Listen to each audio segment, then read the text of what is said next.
cartoon in the Daily Telegraph showed the Queen with a dutiful corgi at her feet, meeting Chancellor Merkel with a dutiful David Cameron at her feet. The Queen commented, "Gosh, he's very obedient." This followed Chancellor Merkel's address to our parliamentarians in the Royal Gallery at the Palace of Westminster. The Chancellor looked demurred, but her words, delivered in perfect English, were brutal. She said, "Some expect my speech to pave the way for a fundamental reform of the European architecture, which will satisfy British wishes. I'm afraid they are in for a disappointment." David Cameron's strategy of renegotiate and then vote lay in tatters. Those of us that argue that the European Union is unreformable and none more important than our founder President Baroness Thatcher will once again prove right. There should be no disguising that the real choice is in or out. And we should all be applying our efforts to the proposition that we are better off out. Now tonight, ladies and gentlemen, we have four of the best informed speakers concerning Britain's current relationship with the EU. And they are also skilled advocates of what it should be. Three of those represent the three leading parties in the opinion polls. But first of all, we have one of the UK's leading economists who has done so much first-class economic analysis on this subject, Ruth Lee. Ruth has immense experience as an economist, civil servant and journalist. She is currently economic advisor to and non-executive director of the Arbuthnot Bank. Ladies and gentlemen, Ruth Lee.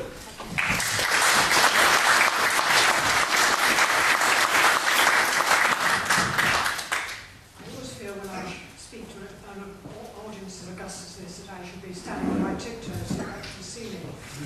But I'm delighted to be here to talk about Britain's place in a changing world. Because indeed, as we all know, the global economy is changing really quite fundamentally, quite radically, in ways that I suspect a lot of us would not have expected 20, 30 or 40 years ago. It's interesting to note that way back in 1980, and this is where the IMF figures go back to, the EU 28, if you take the 28 countries that now constitute the EU, they would have actually represented over 30% of world GDP, 30%. The United States of America would have accounted for 25%, and China just 2%. Looking forward to 2012, the figures have changed absolutely dramatically, because by 2012, such had been the slow growth within the European Union, was that it accounted then for less than 20% of world GDP. And indeed, if you take out the share of the United Kingdom, which if you're talking about potential export markets, you should, we don't export to ourselves after all, you're only talking about 16 to 17%. 16 to 17%, that's all it was. It's worth remembering. In the meantime, the United States of America, 19%, and China is coming up on the rails, and it's now 15%. And indeed, the IMF, because it's an august body, has done all sorts of projections and extrapolations to about 2018. That's as far as it's got, or I suspect in a couple of years' time it will got to 2020. I wonder how I worked that one out. But by 2018, the European Union, as a share of the world economy, will have shrunk again. It will have shrunk again to something like 18%. And indeed, taking out the United Kingdom, which is 2.5 to 3%, you're talking about 14 to 15% of the world economy. That's all it is, 14 to 15%. The States will have probably held its own, still about 19%, and actually the Chinese economy will be bigger than the European Union economy. So I think this is fascinating, because how many times do I hear, or we hear, that the European Union is the biggest trading bloc in the world, it's the most important part of the world economy. It isn't now, And by goodness, as the years go by, that will be less and less the case. And it did make me smile, as I always smile when I read The Economist. They said recently, if we left the EU, we would be isolated. Whilst if we stayed in, we would be choosing openness. So I said to myself, right, so you choose 14 to 15% of the world economy, and you ignore de facto the remaining 85%. And that's openness? Well, it doesn't strike me that way. And then further on, if you look into the 2020s and 2030s, and who knows when to the end of the century, and believe it or not, the United Nations does that with its migration statistics, you see that the demographics within Europe are absolutely dead against it. I just wonder how many people already realise that Germany's population is now falling. Its actual population. It peaked at about 84 million, it's now down to about 83. And of course, because it's an aging population, the world working population is falling quicker than that. And insofar as the demographics, your working population is a factor within economic growth, that means, in fact, that Germany's economy, for all its other benefits and all its other strengths, is almost guaranteed to be a very slow-growing economy going ahead. And indeed, back to my old friends, the IMF, I mean, they would suggest that almost at the end of this decade, the German economy will grow at an average of perhaps 1 to 1.5%. That's all it will grow at, whereas expect the United Kingdom to grow about 2. And I think just bearing that in mind makes you realise more and more that the European Union is not where the action is going to be in terms of the world economy. Of course, there are other countries as well that have demographic problems. Spain, Italy, Poland, and of course, outside the EU, Russia, and even further outside the EU, Japan and Korea. But I think it's just worth bearing in mind how disadvantaged the European Union is. And I'm going to burden you with yet more statistics, and I think what Barry didn't say, I was a government statistician for a large part of my life, and I just love statistics. I don't know if I'm alone in this room by having to admit that little failing, but there you go. But in 1950, when some of us were very young, Europe accounted for over a fifth of the world's population. By 2010, it was just about a tenth, and by 2050, it's expected to be 7.5%. This is an absolutely extraordinary change, secular changes that are happening. And indeed, even if we just think about the recent economic performance of Europe, and it's a lot to do with the problems of the Eurozone that I'll come on to, you can see that the Eurozone in particular is a very disadvantaged part of the world economy. I mean, last year, the GDP managed to fall back about 0.5%. And as I always say, sometimes Germany is described as a turbocharged economy because of its excellent export sector. Well, Germany grew by less than 0.5%. That's a turbocharged economy? I don't think so. And I was saying the IMF sort of looks at 1.5% over the next few years. By the way, the not so turbocharged economy, French economy, grew by 0.3. So there you are. But who's going to argue with a decimal point? And in the meantime, the United Kingdom did manage to chalk up nearly 2%. Suffice to say that because of these very slow growth rates, the unemployment situation within the Eurozone is now absolutely appalling, particularly in places like Greece and Spain, where unemployment rate is now over 25%, the youth unemployment rate is over 50%. If these aren't signs that the economic policies are failing in these countries, tell me what you have to do to say that these policies are succeeding. Policies using unemployment 25%. If anything is a condemnation of what is going on in those economies, it is that particular set of statistics. And so, obviously, the fact that the Eurozone is slow growing now, and of course a shrinking part of the world economy, has major implications for the importance of the EU in our trade statistics. And indeed, back in the 2002, people talk, at least 50% of our trade in goods and services goes to the EU. Well, in 2002, it did. In 2002, it did. About 55% of our trade went to the EU. But by 2012, just 10 years later, it was only 45. which I think in itself is highly significant, or I like to think it's highly significant. And there's something else that's going on in the world economy, which is incredibly relevant to the importance of Europe to us. I had the privilege of attending Christine Lagarde's Dimbleby lecture recently. It was called A New Multilateralism in the 21st Century. And one point really struck home. She was discussing the breakneck pattern of integration and interconnectedness that defines our time. And, well, I didn't like that, but she said it. And she said, just look at the great linking of the global economy. In other words, don't just think about Europe, think about the global economy over the past few decades. Obviously, for one reason or another, trade has expanded exponentially. But the point she was really making was that we are now in a world of integrated supply chains, where more than half of the total manufactured imports are actually not just imported into a country, but then they go into products that are then exported. In other words, countries, if they're exporting, a good proportion of those exports are actually their imports. This is relevant, believe me, if you can hang on, this is relevant. And she said a typical manufacturing company today uses inputs from more than 35 different contractors across the world. You know, there's this idea of just being in Europe is not true. We're in the world. And you only have to think of the various global car companies, how they will import and export various components from one branch to another. Or you have to think of a JCB digger that has a high proportion of components that are manufactured overseas, not least of all in Germany. And the technical term is global value chains, if you really want to know. But it's incredibly important because it means that the statistics, the trade statistics as we usually think of, actually do distort what is actually economically going on. And with that, if anyone wants to discuss the technicalities after, I'd be delighted to discuss it with them. But I'll short-circuit the explanation, I think.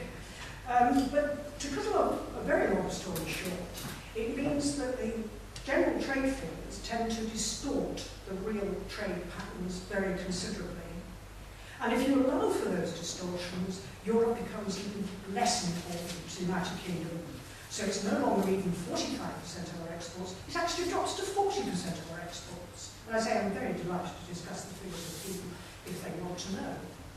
And very often people say, well, exports to the EU, you know, they contribute 15% to GDP. But in fact, if you take out all those distortions, it only represents 10% of GDP. Now, again, that may seem highly technical, but it just tells you that the way the world is going means that Europe is less and less important to this country. But it's not just that, of course, it is that the Europe itself is changing, not least of all because of the crisis in the Eurozone. And I must admit, I now take the view that the Eurozone will continue to muddle through for the foreseeable future. I can't think of any other way of expressing it.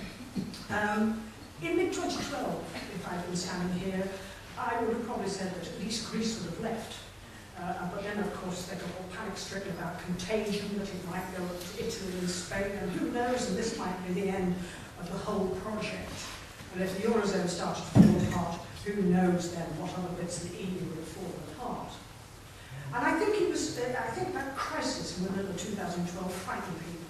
And there were various decisions that were made, like Draghi, he's the ECB president, his decision on the open market transactions, and there were various other things they agreed.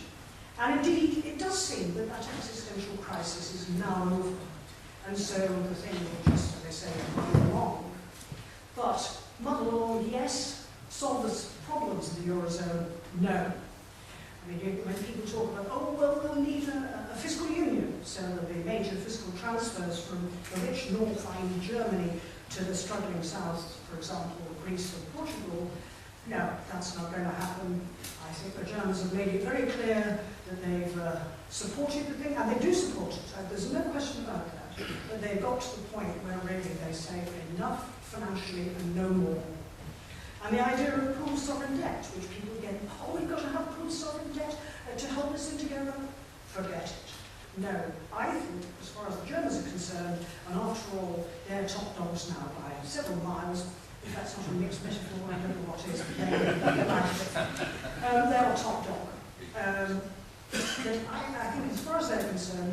Germany has decided they've done enough and this thing will continue, but in the meantime, what they're going to do with the weaker economies, like Greece, like Spain, with their 25% unemployment, it is now up to these economies themselves to heal themselves, to get the competitiveness back into their economies so they can actually prosper and grow and everything in the garden will be beautiful. Well, all I can say is that's a very long punt, and it's proving to be extraordinarily painful in the meantime. I know that people worry a lot about deflation and falling prices in the Eurozone, but actually in these peripheral areas where prices are falling, that's part of the policy, that they actually get some competitiveness into their economies by having falling costs, falling wage costs, internal devaluation. You can't have an external one, you're stuck in the currency zone. So, and it is interesting to me that such is the political force behind this thing, even for the countries that are struggling, that they're prepared to stick to the course rather than opt out. Politically, this is simply too important. But having said that, of course, what does this mean for us? The United Kingdom, which has as an out, is the out of all outers of the Eurozone. No intention of going into the Euro, as far as I hope, and as can see. I've, of course, fought British membership of the Euro for a very, very long time. It means that increasingly, as the Eurozone pushes its way through, and muddles through, and the institutions of the Eurozone have to work closer and closer together, otherwise the thing probably won't work at all. It just means the outs become more and more peripheral, more and more on the sidelines. And okay, quite a lot of the outs you have now, like Poland, they intend eventually to join the Euro. We don't. I think we're going to be in a position where we're more and more sort of disengaged from the rest of the EU. So that's how I see things. Europe, less and less important economically, our membership of the EU becoming less and less tenable in the sense that we're becoming more and more disengaged. I have to say that, without sort of preempting too many of the conclusions of tonight's events, it does strike me that that's quite a good recipe for leaving the EU and finding another relationship with the European Union and making your way in what is an incredibly, excitingly expanding world. Thank you very much.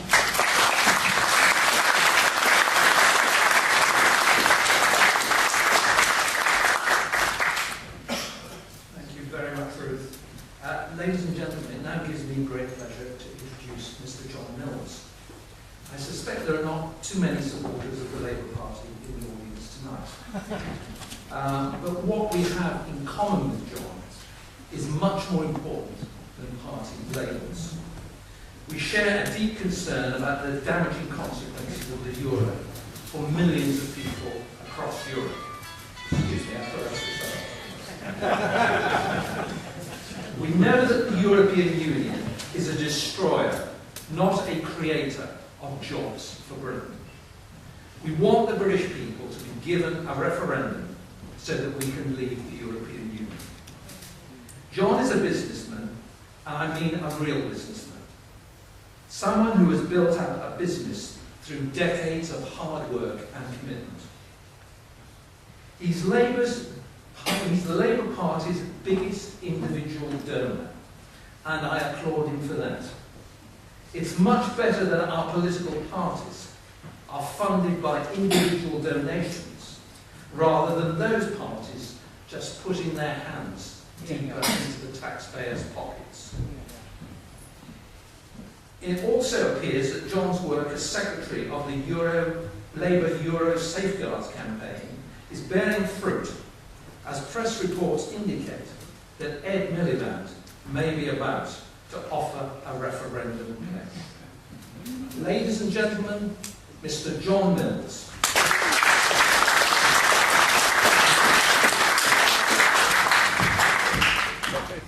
Well, thank you very much for that introduction.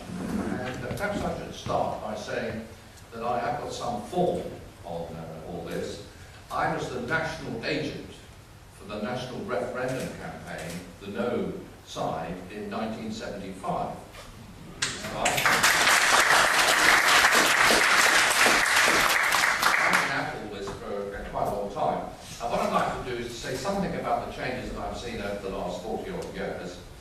about where we are now and then what I think is likely to happen. I think it's worth recalling that in 1975, it was the Labour Party that split roughly 50-50 in favour of staying in or coming out. And it was the Conservative Party which, by a majority of about 80 to 20, voted in staying in. That's what produced the 3-1 majority at the time, which kept us in the common market as it then was. Now, I was always on the sceptical side because I always thought that it was going to be very expensive to be in the European Union. I think I was absolutely right about that. That we were likely to have trade imbalances with the European Union, and that has certainly materialised. And that we were likely not to benefit from the common agricultural policy, nor from the common fisheries policy, which you may remember was foisted on us very much at the last minute. And I think that those preconceptions were well borne out by events. But at the time, the European Union still seemed to be, in other respects, a reasonably successful organisation. The original rights of movement of people among the relatively rich countries in Western Europe worked well. I think the European Union did have a role in bringing relations between France and Germany into better shape, and it certainly did, I think, play a positive role when the communist regimes in Eastern Europe collapsed.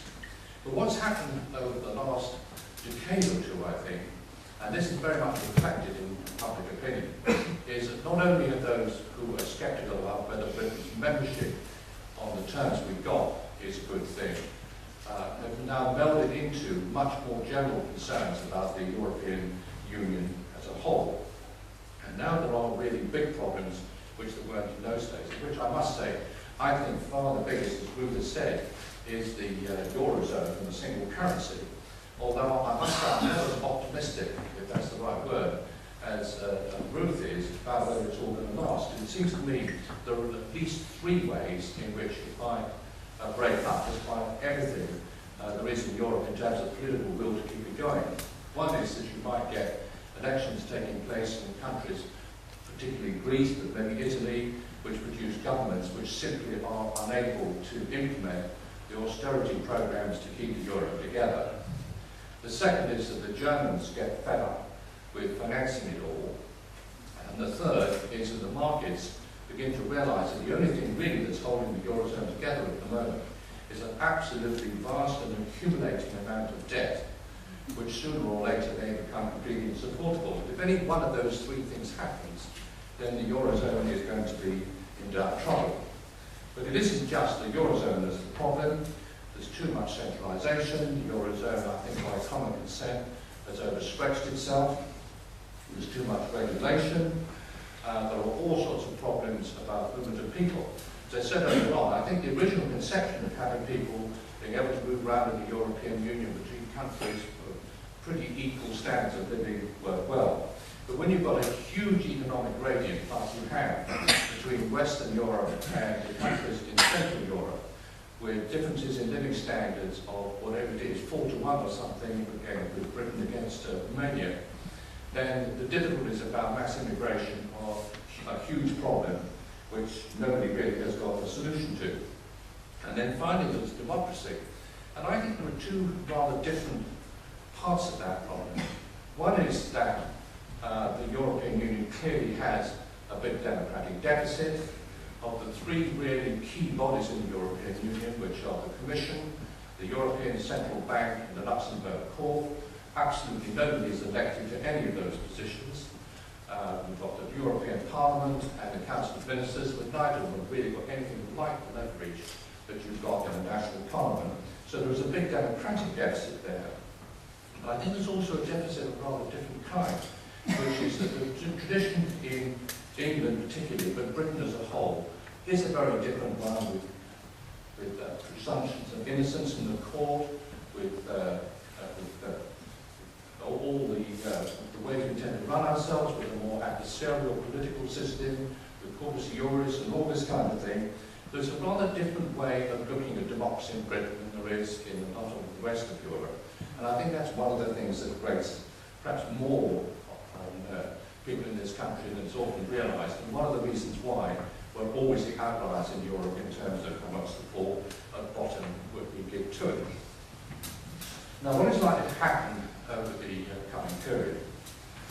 I think there's likely to be very substantial changes in the way Europe organises itself, what the EU does, over the coming period, for some very obvious reasons. One is that the Eurozone at the moment is really very unstable. There has to be a much closer process of political integration and economic integration to try and make it last. And this is going to involve debt mutualisation, it's going to involve all sorts of interactions over budget making, and inevitably, if the Eurozone is going to hold together, it's going to be a process that has to be undertaken, which is going to produce something much more like the United States of Europe than anything that we've seen so far. Now, I don't think that this is what people in the UK want, and I'm sure this isn't what anybody in this room wants to see happening. And I think the key issue then that we're going to be confronted with if we don't join the euro, which I'm sure we won't, is what is going to happen if you have two lots of members, different sorts of membership in Europe. One is the countries that are inside the Eurozone, and one for those that are outside. And there's been all sorts of talk about double blocks and voting and so forth. It seems to me to be very likely that the Eurozone countries are going to come together in a group, and the position of those who are outside that inner group is going to become more and more marginalised. And bear in mind that at the moment, I think I'm right in saying that of 28 members of the European Union, I think it's 18 who are in the Eurozone, but the number of people, of countries that are committed to joining the euro is much larger than might appear at first sight. In fact, all the countries apart from, I think, ourselves and Denmark, who've got opt-outs, are obligated to join the euro at some stage, and most of them are quite keen to do so. So the outs are going to become a smaller and smaller proportion of the whole, and I think this puts us in a very vulnerable position.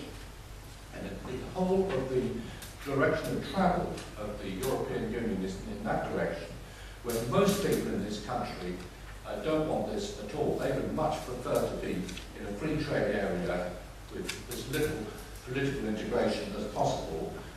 There's really going to be some rubbing up of tectonic plates.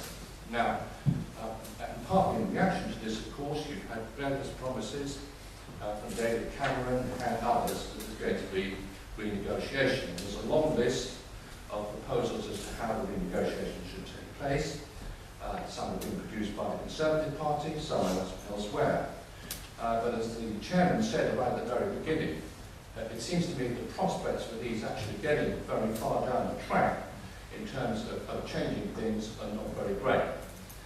But it does seem to me that if we're going to finish up by having some clear decision about which way we're going to go, we need to make the effort to see whether this can be done or not. My own personal view is that if it's tried, it's unlikely to be very successful, but I think that if you held a referendum now, without that process having been gone through, you would find that by default, we would finish up by staying in the European Union. So what I would say to you is that if you want a really clear decision, you need to go through the effort of trying to make a process of renegotiation work first. Now, I think also that you need to realise that if we're going to have a referendum on the membership of the European Union, we need to get this undertaken as far as we can with as clear a view as possible as to what the options are. And one of the very important options is what's going to happen to the Eurozone. And I think that there are two predictions you can make fairly clearly about the Eurozone, which are likely to have a heavy bearing on when a referendum actually takes place. One is that if the Eurozone does hold together, the price that Europe is going to have to pay for this is year after year of very slow growth. Because the imbalances in the Eurozone are so great that I can't see any other future for it than that. But if it breaks up, although in the longer term that may be a good thing for Europe, in the short term that is going to produce a very deep and sharp recession. So the prospects economically over the next few years of our membership and association with the other countries in Europe is not very good. But I think that we need to see how all that's going to pan out. And then I think that we do need to have a referendum. And I think there are three really compelling reasons why this needs to happen. The first is one to do with democracy. We came into the European Union in 1973 without any vote in favour of doing that at all.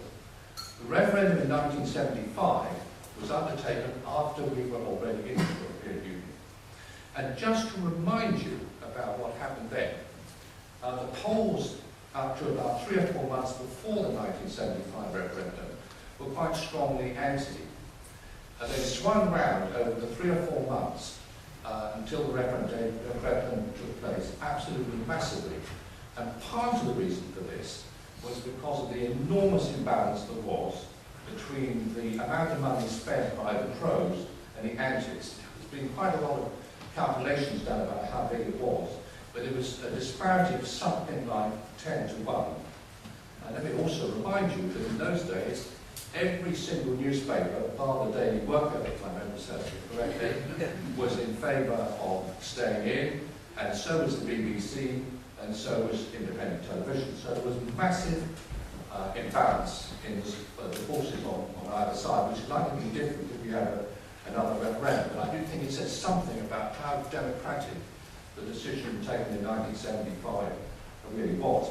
But 40 years on, I think we need to have another go at the democracy of all this and to give the people a choice as to which way they want to go.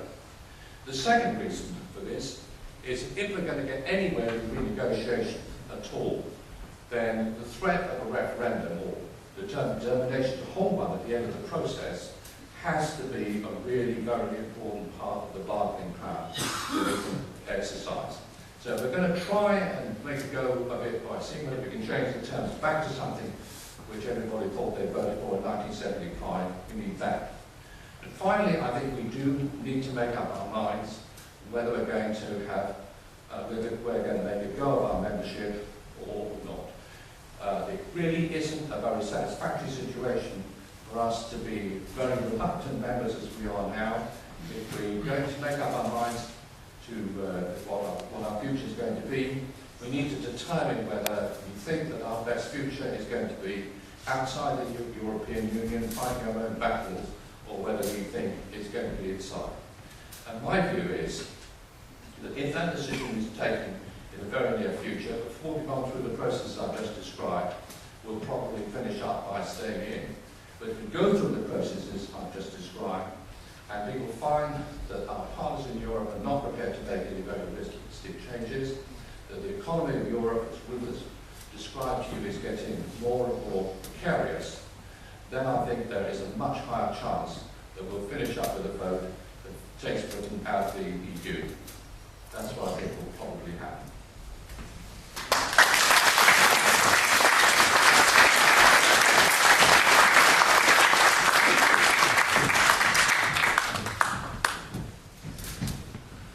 Thank you very much, John. Our next speaker is Bernard Jenkins, the Member of Parliament for Harwich and North Essex. Bernard is currently Chairman of the Public Administration Select Committee, and while in opposition, he served as the Shadow Secretary of State for Defence. Since being elected to Parliament in 1992, Bernard Jenkins has been one of the most intelligent and articulate critics of Britain's relationships with the European Union. In 2013, he published with Bill Cash a paper entitled "The EU Single Market, Is It Worth It?" The paper dealt with many of the issues discussed at the Bruges Group conference on this subject, and at which Ruth Lee was one of our guest speakers. The paper also called upon the Prime Minister to call a referendum on or before the European elections in May 2014, so that he could secure a mandate for a new relationship with the EU based on trade and political cooperation. Regrettably, David Cameron did not take this advice. Last month, Bernard persuaded 100 members of Parliament to support his plan for Parliament to have a veto over all EU legislation. Tonight, ladies and gentlemen, Bernard will speak on the subject of Europe, UKIP and the 2015 general election.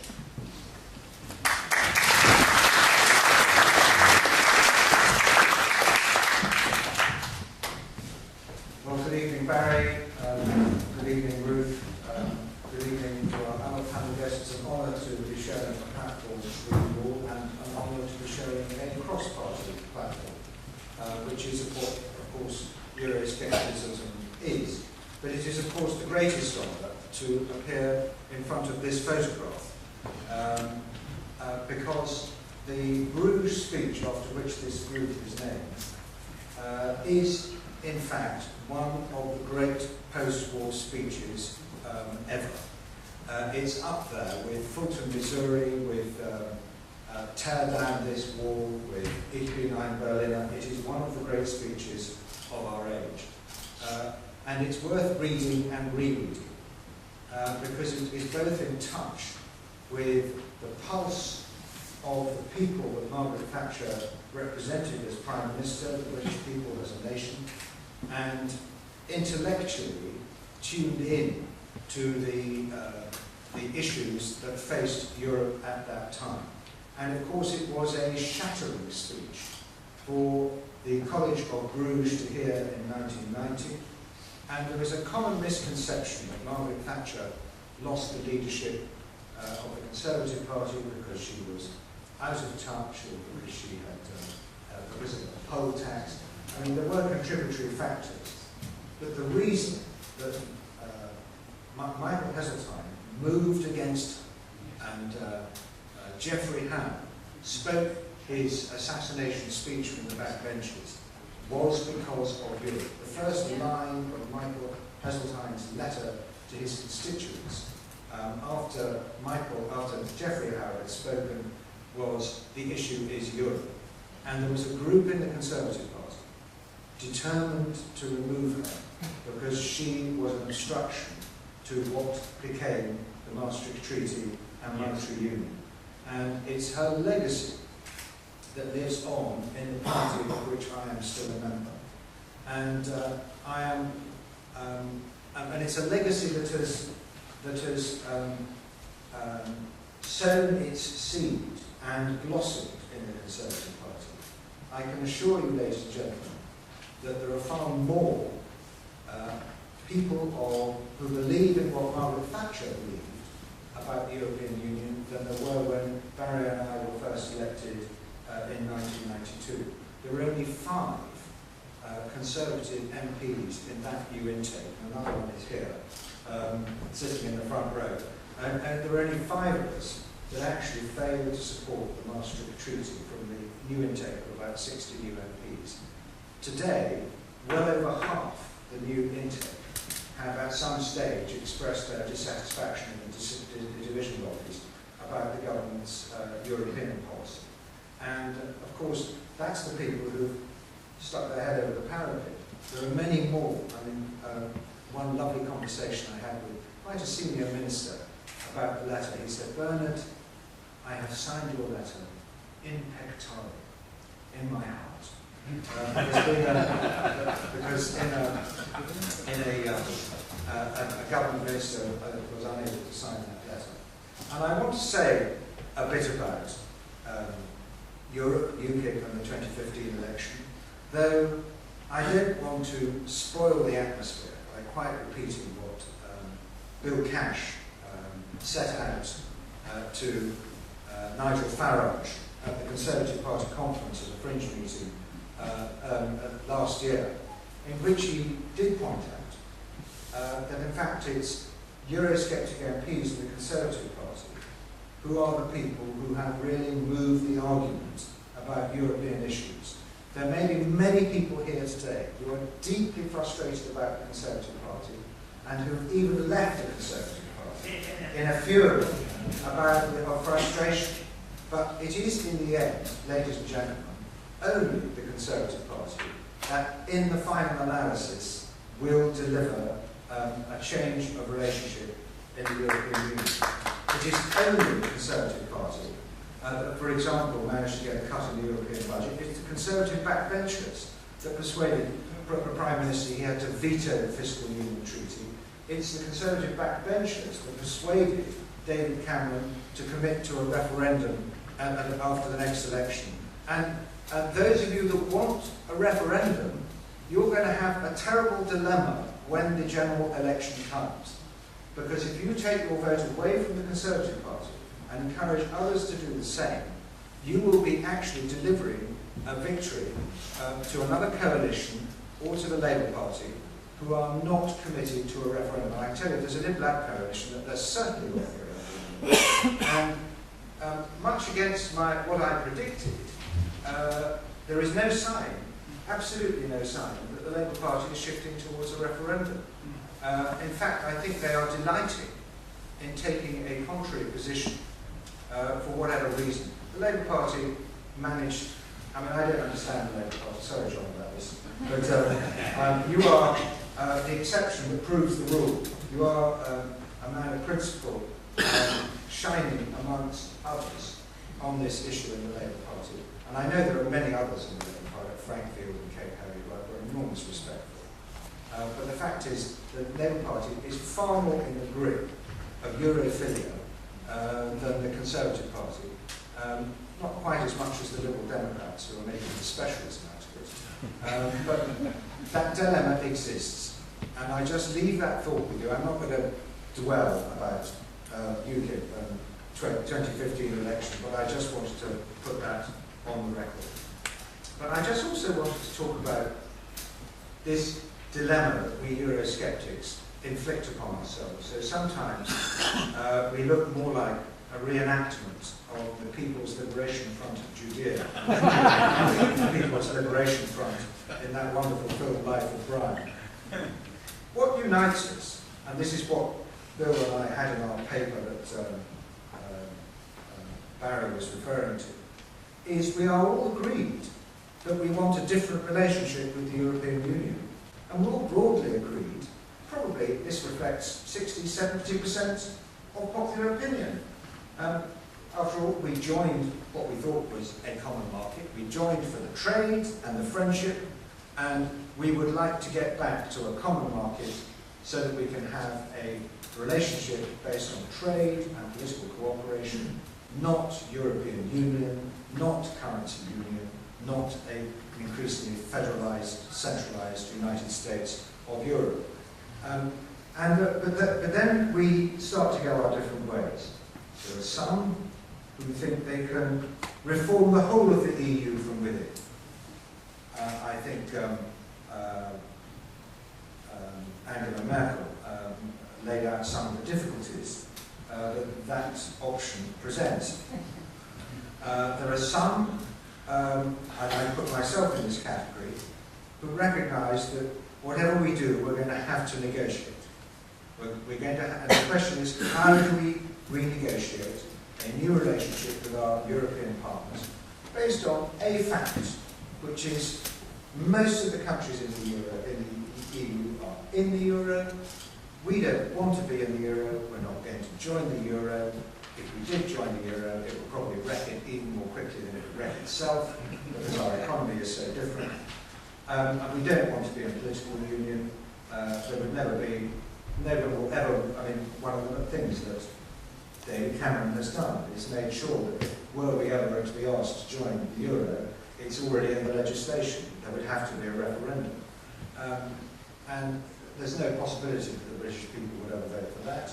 And so the Euro states are setting themselves up a constitution that can run a single monetary union with a single economic union and moving towards single banking, as we've described to us. And the question is, what is the relationship of those states in the European Union going to be if you don't want to be in the euro? Don't want to be in the euro.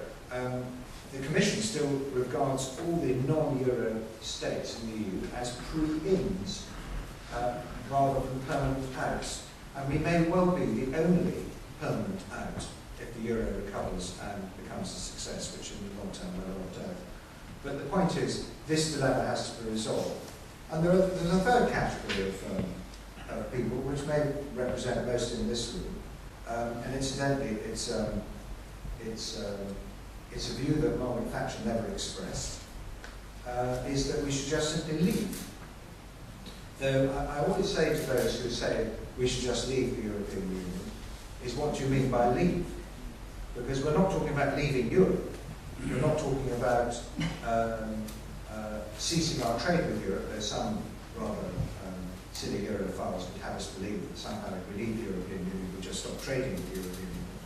But we would have to create a new relationship with our European partners. So as soon as we voted to leave, we would probably have to send about 4 times more people to Brussels and start negotiating. I see in the audience today my very good friend Ron Stewart Brown, who's done a great deal of work with the Trade Research Centre about the difference between being in a customs union, which is what we're in, that is an area in which there is free movement of goods unimpeded by tariff barriers, and a free trade relationship, which actually is a term of art for any number of restrictive agreements on trade. When we talk about free trade agreements, actually there are agreements about how to regulate trade. Free trade agreements are immensely complex. If you look at the list of tariff rates on different goods that have entered the European Union, it's a thick volume, and every one of those tariff rates has to be negotiated either through the World Trade Association, the World Trade Organization, or through bilateral agreements. So when the European Union is negotiating a free trade agreement with Korea, for example, it is going through that list of tariffs, and they're going through their list of tariffs, and agreeing tariffs on down to minute details, like different kinds of flour, different kinds of motor vehicle, different kinds of motor vehicle components, different chemicals, and so on. It's a very complicated business. So if we were to just flip out of a customs union into a free trade arrangement with the European Union, it's actually a very complicated thing. And we don't have many people in this country that can negotiate free trade agreements, because ever since we joined the European Union, we've let them negotiate them for us. It takes years to negotiate free trade agreements. The Article 50 exit provision only allows 2 years. Whether that would be long enough, I don't know. Ideally, we'd stay in the common market, the customs union, but we wouldn't have all the rest, which is what we originally joined. Now that brings me to something, the letter that Barry mentioned. This was a letter that followed a report of the European Scrutiny Committee into how Parliament scrutinises European legislation. And incidentally, the idea that the single market is nearing completion is belied by the fact that the nearer it gets to completion, the more regulation and law the European Union seems to need to generate in order to complete it. And in fact, one senses that the European Union has itself become a machine that justifies its own existence by legislating. And they're never going to finish the single market, otherwise they'd be out of business. So they have to carry on generating all this stuff. And we scrutinise it very, very slenderly, and very much of it is presented fait accompli to the British Parliament and just imposed upon us. And this is profoundly undemocratic. And one thing that we can talk about, and we should talk about more, is what is rather innocuously called the democratic deficit. Actually, the democratic deficit is a nice and gentle sounding phrase for the abolition of democracy, because that's what it is. It is the denial. And we need to remind ourselves that every time we take power away from the democratic member states in the European Union and give it to the institutions of the European Union, we're actually taking power away from democracy and giving it to something else, a bureaucracy. And notwithstanding the European Parliament, which is an odd place because it doesn't really represent anybody, particularly with their voting system, it's the Commission that holds the power, and the secret meetings of the Council of Ministers that holds the power. And that is what makes, those are the people that make the laws. And then you've got that rather political, unelected court that can make up rules as they go along, as we have seen in many recent cases. So the point about the European Scrutiny Committee is that it unanimously recommended a change to our own legislation in order to redress this democratic deficit. It has already been mooted that a minority of national parliaments in the European Union should be able to block new European legislation, notwithstanding qualified majority votes. But what is sauce for the goose is sauce for the gander. They should be able to overturn existing legislation as well, because we were brought up in a constitution in which the principle of parliamentary sovereignty ruled that no parliament can bind its successor, and it is the right of a newly elected government to change or alter or repeal the laws passed by a previous parliament. And also, the principle, having established the principle that a minority of national parliaments should be able to undertake this role, what is the difference between a minority of national parliaments and only one national parliament? Is it if they are a legitimate expression of democracy? And this is where I come back to David Cameron, because he said one extremely important, he set out one extremely important principle in his now famous Bloomberg speech, which is that it is the national parliaments of the member states that are the foundation of democratic legitimacy and accountability of the European Union. And this is something that many in the European Union deny. But it is a very important principle that we need to assert. And by amending our legislation, this is the proposal in the Select Committee report, by amending our legislation and taking the power to disapply European law if we think it's in our fundamental and national interest to do so, we're simply taking back the veto on which the British people voted to join the common market in the first place. And incidentally, those who say, oh, well, if you couldn't do that, it would destroy the single market. Wait a minute, we were in the common market for a good number of years before there was much qualified majority voting, when we had a veto, and it worked perfectly well then. The fact is, you can have a customs union, you don't need qualified majority voting, you don't need a very active court of justice to have a common market to trade with our European partners. I mean, it is, the term single market has become a term of art for the entire structure of the treaties. I've heard European officials say, look, the treaties are the single market. But the idea that you need European arrest warrants and free movement of people and courts telling us how much benefit to pay our own people or other people, that you need all that to have to have trade, to be able to trade with each other effectively is absolute rubbish. No, the single market has become a term of art for European unification and has got very little to do with trade. One of the things we need to explain to business is that you can have trade without this vast single market. Now, this was the proposal in our letter that was immediately dismissed by William Haynes, for some reason impractical. He said because the other member states would decree it. But the beauty of this proposal is that it is something we can do in our own law, in our own parliament, without the permission of the other member states. There is an Act of Parliament upon which all legislation in the European Union applies in the United Kingdom, and it's called the European Communities Act 1972. And Section 2 and Section 3 oblige the government to implement European law and oblige our courts to follow the jurisprudence of the courts of the European Union. And by amending those provisions, we could take back the power to decide whether we think the European Court of Justice or the Commission or a qualified majority vote has overstepped the mark.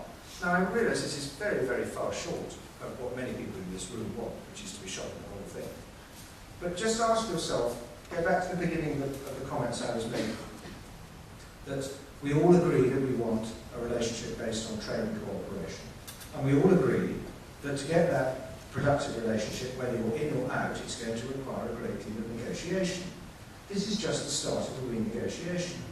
And okay, we're starting to renegotiate from within, but by this method, if it doesn't work, it's another reason when the referendum comes for voting to get out. But on the other hand, it would be a signal of our intent. It would indicate our determination. And there might even be one or two occasions when Parliament actually exercises that veto and throws the ball back into the European Union political arena for them to deal with, rather than something that we just have our civil servants tell us, oh, well, you're stuffed, you'll have to implement it, Minister, which is what happens at the moment. And I just wish to end by making one other point, which is that part of the complexity of this argument about how we get ourselves to a better position with our European partners in the European Union or outside the European Union. You're looking at watch, so yes, I shall stop in a second.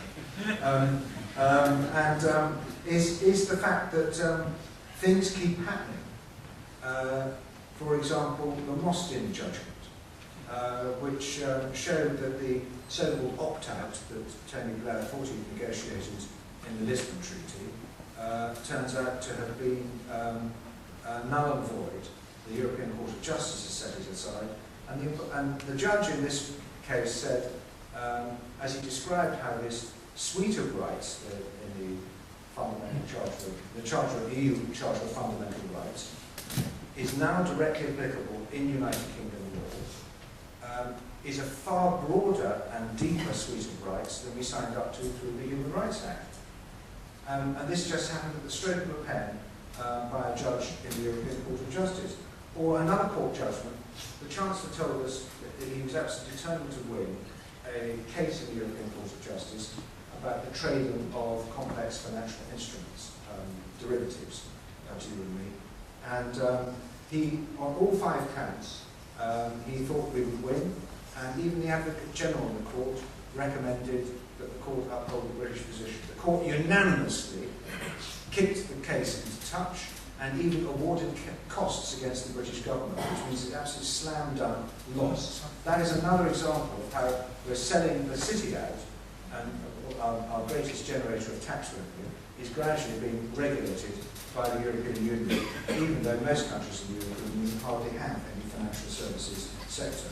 They're going to be asked to decide whether they want to join a European arrest warrant with all the complexities that that involves. Other justice and home affairs. And I'm reminded by the phrase that John made in his speech, going through the processes. We're going to have to go on going through the processes of membership of the European Union, which is a process of European integration, which keeps reminding us we're being dragged along the slipstream of a European federal state. And I just want to end with one further example, which may surprise you. I'm going to say a few words about Ukraine. How have we got into this mess? Because there's a very, very good article on Huffington Post by an excellent man called Anatol Levin. And he says of the present situation, it is urgently necessary that both Russia and the West should find ways of withdrawing from some of the positions that they have taken. And he points out that we are actually on the way to causing a civil war, the two of us, in Ukraine, which a conflict that will haunt Europe for generations to come. And the only country that could possibly benefit from such an outcome is China. Although he does point out that the disaster of a war in Ukraine would be so disastrous that possibly even they would welcome the outcome.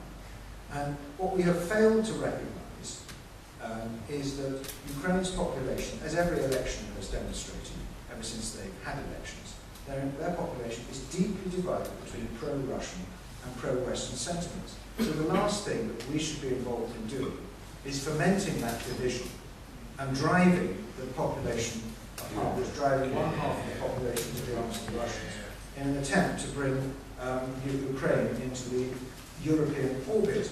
But I have just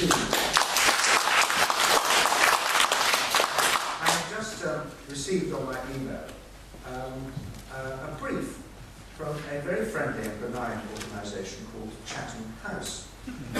Chatham House is like the sort of old boys club for the Foreign Office, and they do a very, very good service, providing great forums for discussion, and they've had a big discussion about Ukraine. And I'm somewhat surprised by the paper that they've issued today, because, for example, when we were threatening to invade Iraq, most people were very against that. When there was a row about whether Georgia and Ukraine should be invited to join NATO, most people in Chatham House seem to be very opposed to offending Russia in this way. But now that it's about Europe, they've issued this paper and they're recommending that Ukraine's territorial integrity should be non-negotiable, and we can't discuss it while it's under threat and occupation by the Russians. The Crimea, the critical test is Crimea, and the credibility of the EU and the US commitment to these principles is subject to the referendum in Crimea. The West demand must be a return of Russian forces to their bases in Crimea and withdrawal of the massive influx of other Russian forces. They would go on to explain how we should do that. They said that should the Russian government not de-escalate its military presence in Crimea, we should chuck them out of the G8, chuck them out of OECD, suspend trade negotiations, and we should start attacking their economy on the basis that, and I quote, much of President Vladimir Putin's power is predicated upon Russia's financial stability. And it even says, it warns, there will be costs for Western countries. I think they're beginning to lose my support at this point. And they go on to say that we should freeze assets and deny visits to Russians as suspected of money laundering or involved in actions against Ukraine. But where Western action will be more important than Western unity, I think that's reflecting the reality that Germany is probably not going to apply any sanctions at all.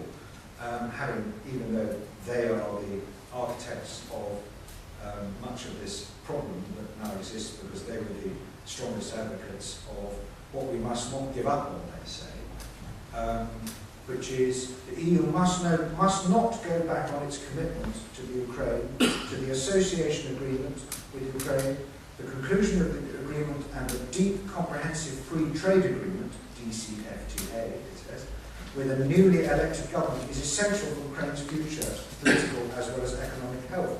I mean, there is a determination here by people who believe passionately in the EU that the Ukraine should be drawn into or tempted into the ambit of the EU, the new federal United States of Europe, at whatever cost, with our relationships with Russia, even though, as far as I'm aware, apart from some ill-judged foreign experiments of our own in the 19th century, Crimea, for example, has been pretty well Russian territory for the last 500 years.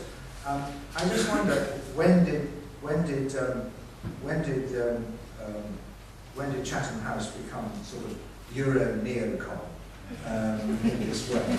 And I wonder whether, in fact, we're not in danger of seeing everything through a European lens, an EU lens, instead of seeing our own interests and our own objectives as a nation, and indeed global security, objectively and dispassionately recognising that our first moral obligation in our foreign policy is not to play a game of the moral maze, but to have regard to the well-being of our own citizens and our own economy, our own security.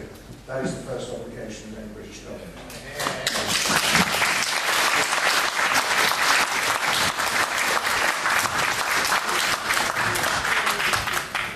Thank you very much indeed, Bernard. Our next speaker is Lord Willoughby Brooke. Lord Willoughby Brooke became a member of the House of Lords in 1986 and is one of the 90 hereditary peers that have been elected to remain in that place. In 2007, he became UKIP's third member of the House of Lords. In 2009, he introduced the Constitutional Reform Bill. The bill was intended to repeal the European Communities Act 1972, repeal the Human Rights Act 1998, reduce the powers of the House of Commons and the government, reduce MPs' pay, and give more power to local authorities. Cheap, of course. David is also chairman of of St Martin's Theatre Company Limited, and has a deep commitment to agriculture and rural affairs. Ladies and gentlemen, Lord Willoughby the Book.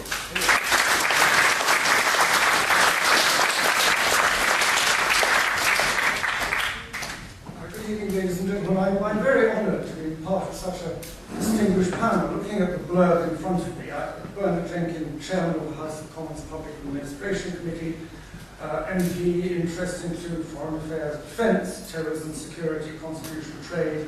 Ruth Lee, already famous, Arbuthnot Banking, Director for Policy of the Centre for Policy Studies, Head of the Policy Unit, Institute of Directors, I know her very well there, and Economics Editor at ITN. John Mills, very successful businessman, and Chairman of the Labour Euro Safeguards Campaign. And then I come down to me, I'm Chairman of the Warwickshire Hunt.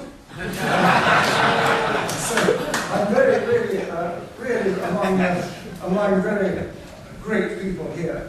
And Barry very nearly shot my fox, to keep the hunting metaphor going, in his opening remarks, when he quoted Angela Merkel's speech in the House of Lords, which was both Houses of Parliament.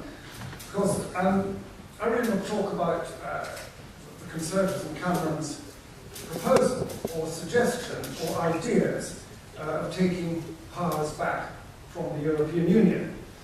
And I think that Angela Merkel dumped a bucket of water on that one in her speech. I won't repeat Barry's quote, he read that out. But my man in Downing Street tells me that when Cameron and Mrs. Merkel went back to Downing Street, he said, well, Chancellor, Mrs. Merkel, can I get some powers back from the European Union? And she said 9. He said, well, that's 3 more than I thought I was going to.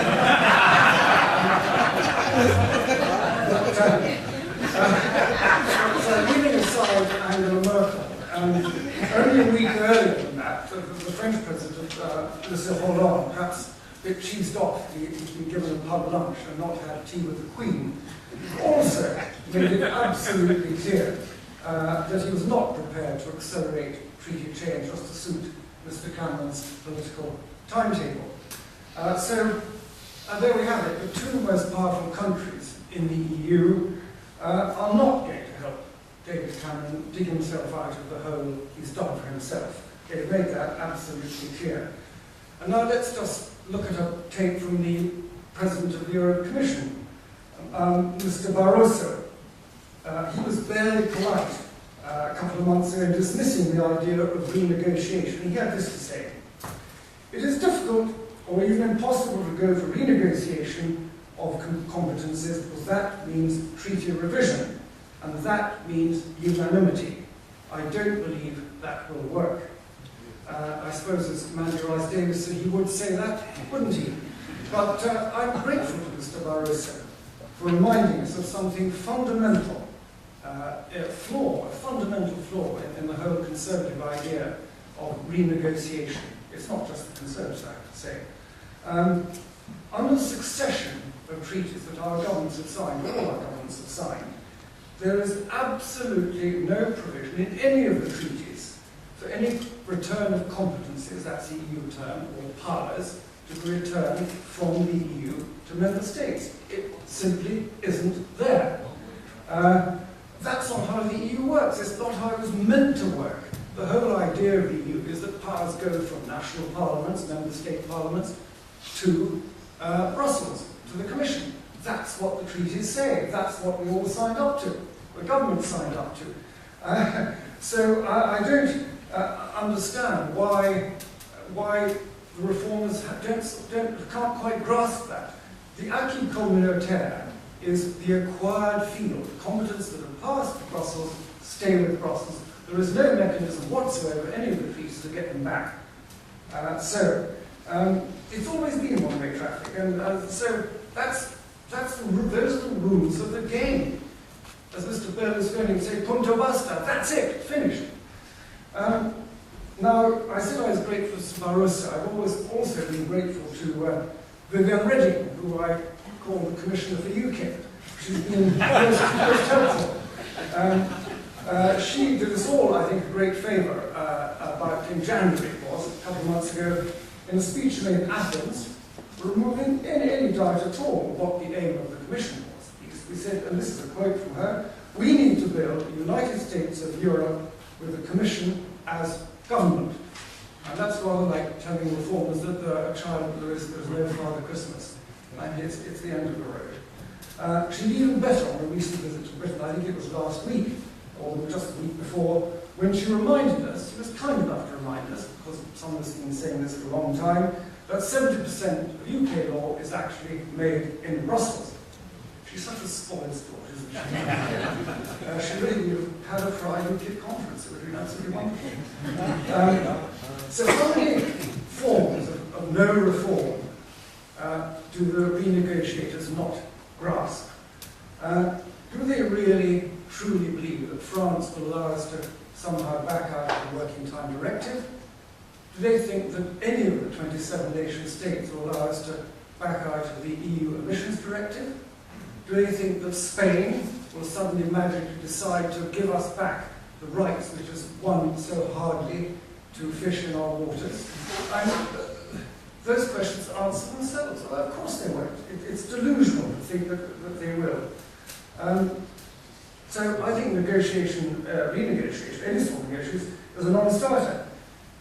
So where does that leave the Conservatives? Well, so far it seems to have left them slagging off UKIP. And I'm wearing my cranks and gadflies tie with great pride. That is Michael Howard, who called us cranks and gadflies. And like any self-respecting UKIP member, I have here a piece of fruitcake.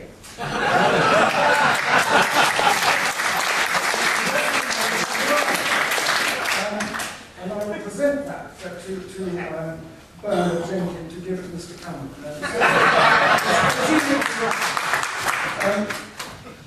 But I think that the Conservatives really need to look at themselves, look in the mirror when they start worrying about Europe. Because after all, it was the Conservatives that started the rot on Europe, wasn't it? It was Edward Heath who signed the Treaty of Accession when telling us that there would be no loss of essential sovereignty. I'm afraid it was Mrs. Thatcher who signed the Single European Act.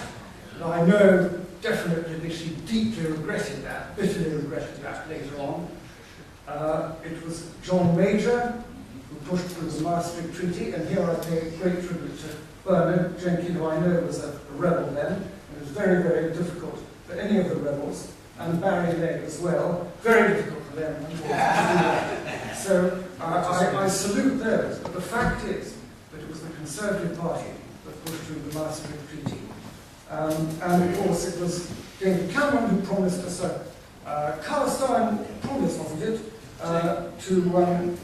to give us a vote on the Lisbon Treaty. I wonder what ever happened to that. So, can you believe what Cameron says now about giving us a referendum if and when he's elected in 2015? I'll leave that to you to decide. And then recently, Mr. Cameron also had a bit of a floated his boat of a referendum bill which passed through the Commons, but was torpedoed in the Lords and sunk with all hands. So that's that. And the Conservatives wonder, why UKIP? I mean, give me a break. We tell you why UKIP. So the Conservative policy, and I think that Bernard just touched on that briefly tonight, on the EU, seems to be reduced to saying a vote for UKIP is a vote for Labour. Well, that is not the case. A vote for UKIP is a vote for the only party that believes we should regain powers from Brussels. A vote for UKIP is a vote for the only party that believes we should be able to run our own affairs and throw off the shackles of the European Union. A vote for UKIP is a vote to regain, to be able to make our own law and to decide our own place in the world. The UK now is in a prison. The EU has become a prison. It's become a social, political, and financial prison for this country. But the prison to which we have the key is not a prison. UKIP is the key for that prism. That's what the vote for UKIP means.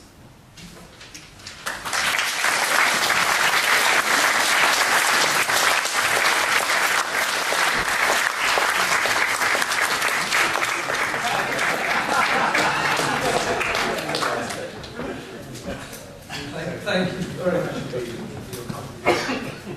Can I now have some questions? These economic questions in one go. I'm Ronald Stewart Brown, Trade Policy Research Centre. First, thank you, Bernard, for mentioning my name in your speech. Second, I'd like to offer Ruth some new statistics. And third, I'd like to offer the panel some further reasons why, if we do leave the EU, which we said we should consider, the right move will be to stay in customs union with the EU, not on present supranational basis, but on a new intergovernmental basis for which we could negotiate. For Ruth, I'd offer two fascinating new statistics. That the UK's exports of goods to the European Union over the last 5 years have grown at 3% per annum. To the rest of the world, it's 9% per annum. For services, it's 4% per annum to the rest of the EU, 7% to the rest of the world. That's rapidly changing the importance of the rest of the world to our exports. But then coming on to why we should stay in customs union. First of the moral question. If we're to have the high moral ground in our debate with Europe, we need to be able to say to European exporters, look, if we leave the EU, your access to the UK market will not be adversely affected at all. We can do that if we give them continued free movement of goods, which we can give them if we stay in customs union with them. It's a terribly important point, that, which we don't get through the letter like Switzerland or Norway approach. Second, it's important to remember that nearly 40% of trade between the UK and the EU is in the relatively highly protected sectors like chemicals, cars and food. And those sectors are going to fight very hard against our leaving the customs union. A third reason for thinking this is that Germany desperately needs us in the customs union. If we left the customs union and they didn't have our votes, the Club Med bloc of protectionists would hold sway on the Council of Ministers, which would put the Northern Liberal bloc of Germany in a very weak position. The last point I'd like to ask the panel's views on is that if we're to continue to benefit from the EU's free trade agreements with countries like Korea and Singapore and Norway and Switzerland, it's quite technically easy to do if we're in customs union with the EU, but if we try and negotiate some free trade agreement, I can tell you in studying rules of origin, it's extremely difficult, and that will apply even more if we get the transatlantic trade investment and partnership agreement with the USA. So all these are reasons why staying in Europe for trade, as we could call it, it seems to me a good idea. And wouldn't it be, given where the Conservatives are present, how are they to get out of the hole that they're in, saying we want to renegotiate? No one here believes they'll make much progress with that. They need an alternative. This is a good alternative, which actually is a very appealing one. If I may suggest that to the panel and ask for their comments. Thank you very much indeed. Ruth, can you lead off on these points? The gentleman in the blue shirt, I've taken the points along, I think. To hear what you say about Germany, I think all that underlines is that the Eurozone has got completely inconsistent, incompatible economies. And what may be a cheap exchange rate for Germany is arguably an expensive exchange rate for Greece.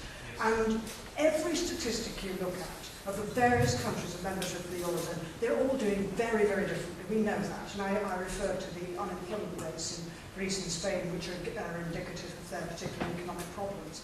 How you get over those problems, I hinted at it because prices are falling in some of these economies.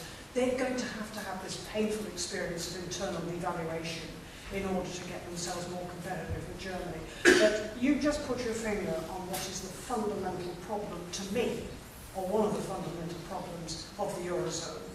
I think, second, the cost of living crisis. I think we're at the beginning of the recovery at the moment. This is UK economics, I'm afraid. It's very little to do with the EU, sadly, but there you go.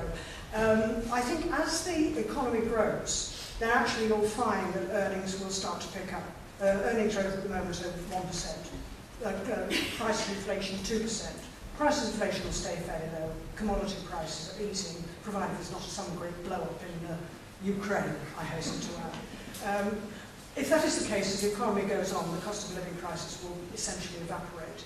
And also, as the economy continues to grow, I think the productivity situation will improve. I suspect at the moment there's quite a lot of underemployment. Again, it's a sign that the recovery is really rather at the beginning, but it should mature. And I think your comment about the housing supply, well, of course, particularly in London, the demand is well outstripping the supply, and the prices are rising 10 to 12% per annum. We know that. Outside London, it's a very, very different story. Outside London, prices are rising 3–3.5%, which is not that staggering, quite honestly. Quick comment on the law. Well, I hear what you say, Ron, but it depends what would you negotiate. I mean, I take, when Bernard was talking about negotiation, I quite agree. You have to negotiate something. Whether we want to stay in the customs union and to be unable to negotiate our own trade deals with other countries, including Australia or Russia or whoever, well, that's a choice to be made. But I'm not entirely persuaded that we should simply say we'll stay in the customs union, put the rest to one side, and not even contemplate negotiating our own trade deals, which I think at the very, very minimum we should. And I'll leave it at that because time's pressing. Yeah, absolutely. John Mills. Well, I wonder if I could just start off by giving you some other statistics which are rather disturbing. If you look at the proportion of our national income which we now spend on investment, it's about 13.5%. If you look at the depreciation of existing assets that we've got, it's about 11 and a bit percent. So there's about 2.33% left. Now, because we've got a population which is growing at about 350,000, 400,000 a year, and because the accumulated capital, all the roads, schools, factories, buildings, homes, everything else, per head of the population is about £120,000 each. What we're doing with that 2.3% is simply just holding the line on avoiding capital dilution of the existing assets. Now, this means that we now, in this country, have no net investment for the future at all, but none. And interestingly, if you look at the figures in Germany, they're not a whole heap better. You keep being told that Germany's got an incredibly strong economy and all the rest of it, but actually their depreciation levels are higher than ours, and their net investment is not much higher either. Now, if you look at the rest of the world, the average for the whole world is 23%. In China, it's 46%. 46% of all their national income is reinvested every year.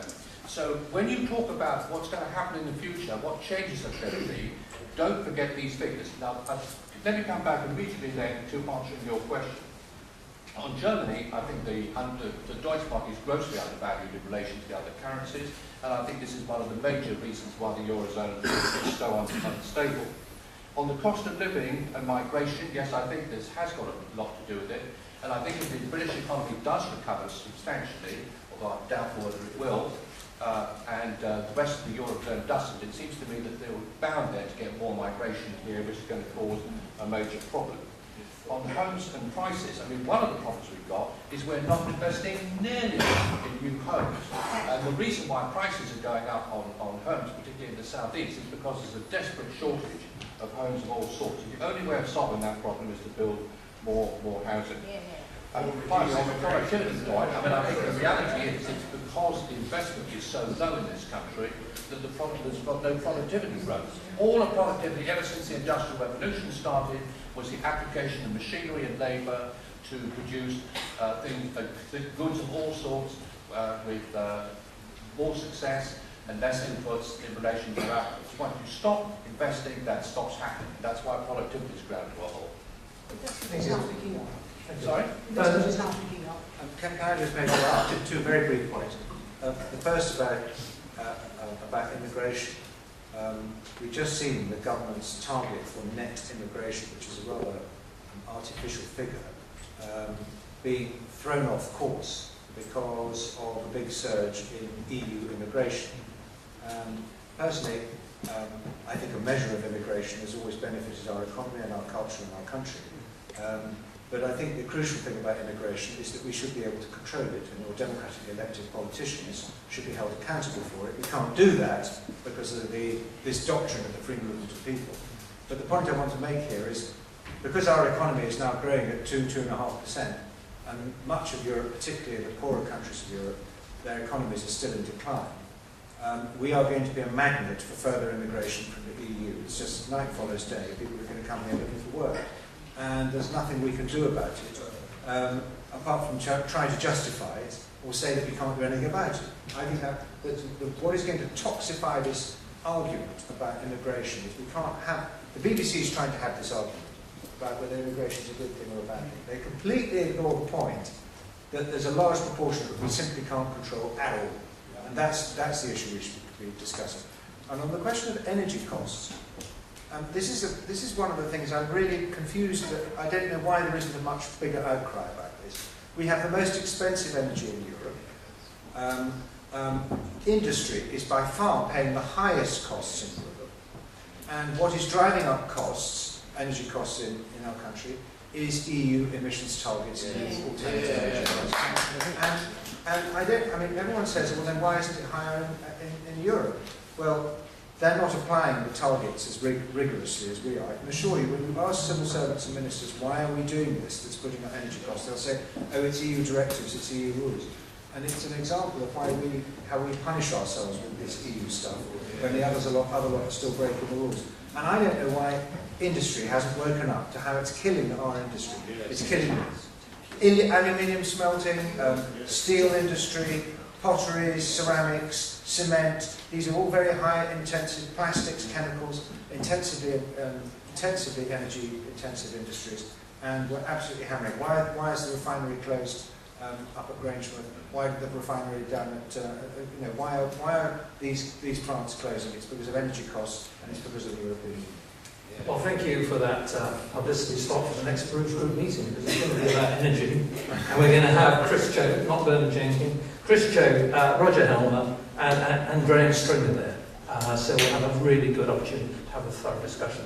I wonder if Lord Willigree de Brook could make a few comments on this. Bernard said we can't really do anything about immigration. Do you accept that? He's absolutely right. Of course, he's right. Because we can talk about, I'm afraid that Cameron has talked about non-EU immigration. We've lost control of our immigration policy because of our issue with the EU, so he's quite right about that. One point that Ronald Stewart Brown mentioned, I'm not attracted at all to the idea of having to stay in the EU customs union. That means being part of the EU. They're never going to allow us to choose bits and pieces. That's not the way it works. Well, Turkey is in a customs union with the EU and they're not a member, so it is possible to have customs union agreement without being part of an international. Well, even then, I don't think it's desirable. I mean, if we are Germany's biggest trading partner. We have, I think it was 2012, a £17 billion trade deficit with Germany. We import 500,000 German cars every single year. That gives us a bit of negotiating clout to sort out the problems. And the idea that we have to meet all these regulations and the specifics, that's true. Of course, that's true for any country that wants to export to the EU. We're going to know if it's true for Switzerland. They're not members of the customs union, but they export very high value items of pharmaceuticals engineering to the EU because they've negotiated a deal. And we're in a much stronger position, a much bigger economy, and we're huge. We have a huge adverse trade deficit with the EU. We're in good shape to negotiate a sensible outside the EU deal on trade with the EU without staying in the customs union. Thank you. I'll take a question from the lady on the second line. There were no surprises, but the question is directed at yourself. Going back to our Cambridge Union today, last year, you've set out the stall as usual. The Conservatives can renegotiate our membership. If that's the case, given that the first set of competencies results came in last year, well, hold memory, please, rather than shake my head. And the point was that the media didn't pick that up, and it was conveniently released on the same day that Prince George was born. And then 3 weeks ago, the second set of competencies, that was released, and yet where was the media coverage? I would ask, what has happened in terms of your renegotiation stance? Because I think it's fatally undermined. Thank you. Well, I mean, the competence review is a complete joke. I don't pretend any otherwise. The competence review is something agreed by the coalition, something conducted by the coalition. It doesn't form the basis. I mean, it's actually used as a propaganda exercise to justify all the powers that the European Union's got. I can assure you that I'm as dissatisfied with it as you are. Join the Conservative Party. In your dreams, Bernard, in your dreams. Bernard, I'm just so surprised I've got so much confidence in David Cameron's negotiating because he really negotiated an appalling deal with the Liberal Democrats. You're likely to be getting into opposition because he couldn't even make the boundaries an absolute priority. Why is he ever going to do anything better? Particularly when Angela Merkel has explained to him what life is all about in the EU.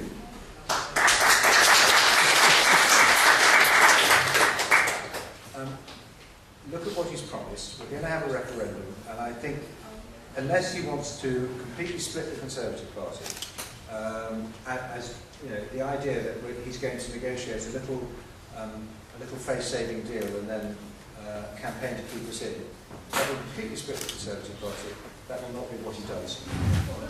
Thank you. I'll take a question from the gentleman on the gang. Yes, please. The British political landscape changes between every 70 and 80 years. We had the last Whig government in 1855, we had the last Liberal government in 1922, and I do believe we had the last Conservative government in 1992-97. Do you see the future of the British political landscape as a merger with UKIP and the Conservative Party? I think this would be a post-European Union thing if it does happen.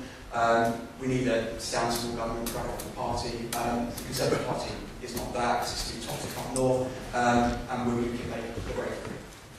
Thank you very much. Just let me take one more question from the gentleman on the second row, and we'll have answers on these two. Yes, sir. John Stratton. It was reported that the European Union is going to give 11 billion euros assistance to the Ukraine, and presumably the UK will be paying part of that. And don't you find it incredible and bizarre that at a time when we have still got a 100 billion deficit a year, the British people will not understand why we're giving monies or giving assistance of that kind of scale to a foreign country for which we've got very little contact with. And the second point is that it's been announced that the Crimea is going to have a referendum on independence in 10 days' time. And assuming that that is conducted fairly and correctly, will the British government recognise the right of the Crimean people to go with Russia? Or will we once again be in a bizarre situation where we're saying, yes, Scottish people can decide their future, but Crimean people cannot? Let's just start off with this question that we had originally about the realignment. Lord Willoughby, do you think eventually there's going to be some sort of a realignment? I think that depends on the Conservative Party and its future leadership. Of course, on how well UKIP does, both in the EU elections and in the general election. I'm very pleased we've got the candidate in the general election in the room. So that's rather in the future. I can't predict this. I think there's someone like Sam Goldwyn, one of those Americans, said predictions are hard to make, particularly about the future. and do you think UKIP have got a certain standing in the polls? It's not coming back very much. Do you think there's anything that David Cameron can do before the general election to strike a deal with the Conservative Party? For Cameron? Is there anything that David Cameron could do that would make the UKIP think twice about standing against Conservatives? I thought you did say, could Cameron do a deal with the Conservative Party? Well, that's another question that I think Bernard's already negotiated with. I don't know. I think that David Cameron made a silly mistake in calling us fruit cakes, racists and nutters and all that sort of thing. I think one regrets that, although he did have an opportunity to apologise for that and didn't do so. Obviously, it's very difficult to do business with someone who wants to stay in the EU. That's what UKIP isn't about. We want to get out. So I don't know how we can do a deal with a leader of a party that wants to stay in the EU. So I would say no to any deal with Cameron. I would say that. But I'm not party to the inner councils of UKIP. But I very much doubt it. There are other people in the Conservative Party who are potential leaders after Bernard. There are other people in the Conservative Party with potential leadership qualities. There are many people with potential. Well, we'd like to go on. Would you like to go on from that? Well, the realignment question, I mean, historically, it's always been other parties that have realigned around the Conservative Party. And yes, it's possible that the Conservative Party is reaching the end of the road, but I don't think it is likely. I think the Conservative Party has always demonstrated its ability to adapt. But during periods of adaptation, we have, like after the collapse of the Corn Laws, for example, we had very, very long periods of opposition when it looked as though there was never going to be another Conservative government again. And in fact, we had a period of minority government in the 1850s, which was extremely unsuccessful. But eventually we came back with a vengeance. And I suspect that will happen in the end. And I just ask the question, if you were going to try to elect a government that would actually get the kind of new relationship with Europe that everyone in this room, I guess, actually wants, what sort of government is it going to be? There may well be, UKIP may well be a catalyst to change in the Conservative Party, and I think the referendum party was a catalyst to a change in public opinion. But in the end, come general elections, I mean, interestingly, UKIP got 3.1% share of the vote at the last general election. And it has had very large shares of the vote. I think it got 25.9% share of the vote in the European election in 2004. General election 2005, it disappeared again. And I think the difficulty is when people come to choose a government, they are actually thinking about who they want to run their country. Though I think the Conservative Party is suffering from what all the main political parties are suffering from at the moment, and UKIP is benefiting from it, is there is great despair about our political system in this country. There's a great feeling of alienation and disconnection of the Westminster village from real life. And the Conservative Party, all the political parties, and Parliament as an institution is going to have to grapple with that. But part of the cause of that is, of course, that we've given away so much of our power, and the laws are made by people who aren't elected. John? Well, I mean, I think there's been a long historical tendency for realignments to take place, and we're finishing up then with a party on the moderate right and a party on the moderate left. Whether that's going to be the pattern that's going to remain in the future, I'm less optimistic about than perhaps I would have been 20 years ago. 20 years ago, the general view was that the whole world was moving towards liberal democracy. Now, if you go particularly outside the European theatre to the Far East and so on, I think you've got rather different perceptions about how to run economies and countries coming to the fore. And I think there's a danger, therefore, particularly in Europe, that people may get more and more fed up with the relatively ineffective governments that have been both in the UK and in Europe and indeed in America as well. And that what you're then going to have is not strong moderate parties on the right and left, but much more of a disparate mixture of single-issue parties and parties with particular angles on this, that and the other. And it's then going to be very much more difficult to get a coherent government taking place. So I think that there's a huge lot riding on how well Western governments, the UK governments too, are in running the countries that they're responsible for over the coming period. We're going to settle down to a really reasonably stable sort of political way of governing ourselves in the future. As to the Ukraine issue, I mean, I think one of the things that is just worth remembering is how expensive our membership of the European Union is already. I mean, if you look at the statistics, it's actually quite difficult to find how much it is, but it's at least £12 billion a year net, about 20 billion gross, and about 8 billion coming back. So there's a £12 billion gap. But even that is not necessarily including all the fines and various other bits and pieces to do with the way trade is, aid rather, is administered, and the CAP on the one hand, but secondly, partly because of the way the rebate's working, that amount is going up all the time. The Office of Budget Responsibility expects that number to increase by £10 billion over the next 4 or 5 years.